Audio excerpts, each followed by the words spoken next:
और जैसा कि हम पहले बात कर रहे थे कि किस तरीके से जो हिजाब का मसला है वो अदालत में है और इसको लेकर हाई कोर्ट में अब मसला जो है वो मामला पूरा बड़ी बेंच सुनेगी। 4 याचिकाएं पहुंची हुई थी, एक साथ क्लब किया गया था ऐसा बताया जा रहा है। और इस बारे में और जानकारी के लिए हमारे साथी निहाल किदवई जुड़ गए। निहाल, बताएं क्या फैसला लिया गया है और बड़ी बेंच में कब तक पहुंच जाएगा?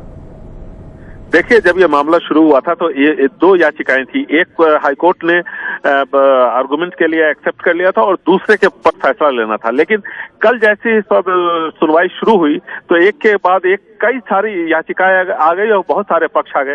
ऐसे में आज जस्टिस दीक्षित ने कहा कि मामला बड़ा है और संवेदनशील है और ऐसे में बेहतर हुआ कि एक बड़ा बेंच इस पूरे मामले की सुनवाई करे और उसके बाद वो फैसला ले, क्योंकि आमतौर पर देखा गया है कि इस तरह के जो मामले होते हैं उसको बड़ा बेंच सुनता है। हालांकि दोनों ही पक्षों के जो वकील थे उन्होंने कहा कि जस्टिस दीक्षित में उनका पूरा भरोसा है। वो बार बार उनसे आग्रह करते रहे कि इसको बड़े बेंच को रेफर ना करें, लेकिन जस्टिस दीक्षित ने कहा कि नहीं, वो चाहते हैं कि एक बड़ा बेंच ही इस पर फैसला करे और इसलिए उन्होंने इस मामले को बड़े बेंच को दे दिया। यानी कि चीफ जस्टिस जो कर्नाटक के हैं वो एक बेंच बनाएंगे, वो तय करेंगे और उसके बाद उसमें सुनवाई शुरू होगी। तो ये एक अब से जो यहाँ पर जो बहस हो रही थी हर सभी पक्षों की तरफ से कर्नाटक हाईकोर्ट में, वहां ये फैसला हुआ है। ये जो पक्षकार हैं सबसे पहले पहुंचे हुए थे उनके बारे में कुछ बता पाएंगे निहाल? आप किस पक्षकार की बात कर रहे हैं? जो सबसे पहले पहुंचे हुए थे 2 पक्षकार, 2 लोग पहुंचे हुए थे याचिकाएं? नहीं, सभी एक साथ ही पहुंचे थे। लेकिन आप किसके बारे में जानना चाहते हैं? किसी एक पर्टिकुलर किसी खास वकील के बारे में? नहीं, मैं आपसे ये जानना चाहता हूं निहाल कि ये जो याचिका करता है इनके प्रोफाइल क्या है, मैं ये जानना चाहता हूं आपसे। देखिए, इसमें जो सबसे एक जो मेन प्रोफाइल है वो क्या है कि जो 5 लड़कियां जो ये कह रही थी कि वो हिजाब जब उन्हें पहनने की इजाजत दी जाएगी उसके बाद ही वो कॉलेज जाएंगी, उनके वकील हैं एम ताहिर। वो सबसे बड़ी याचिका थी और सबसे पहले उसी याचिका को स्वीकार किया गया था और उसी पे कल सुनवाई होनी थी। इस बीच में एक याचिका एक लड़की की तरफ से और दायर की गई थी कि ये कहते हुए कि ये हिजाब पहनना फंडामेंटल राइट है।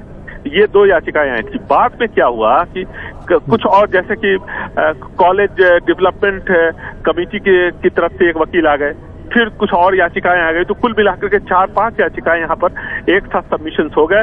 और ऐसे में जस्टिस दीक्षित ने कहा कि तो सभी याचिकाएं अब एक साथ सुनी जाएगी, एक मान करके सुनी जाएगी और इस पर यह फैसला होना है कि वाकई हिजाब की इजाजत दी जाए या न दी जाए। और ऐसी सूरत में जब बहुत सारे लोग आ गए, बहुत सारे पक्ष सामने आ गए, सरकार का एडवोकेट जनरल सरकार का पक्ष ले रहे थे, तो तब वहां पर जस्टिस दीक्षित ने आज जैसी सुनवाई शुरू की तो उन्होंने बार बार इस बात को दोहराया कि वो चाहते हैं कि अब चूंकि बहुत सारे पक्ष हैं यहाँ पर, मामला बड़ा है, ऐसे में एक बड़ा बेंच इसको सुने। और आखिरकार थोड़ी देर पहले उन्होंने ये फैसला सुना दिया।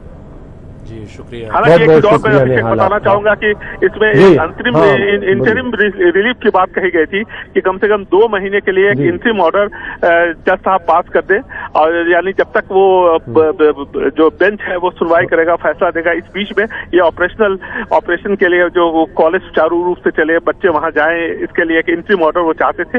हालांकि फिलहाल इस पर जस्टिस दीक्षित सहमत नहीं हुए।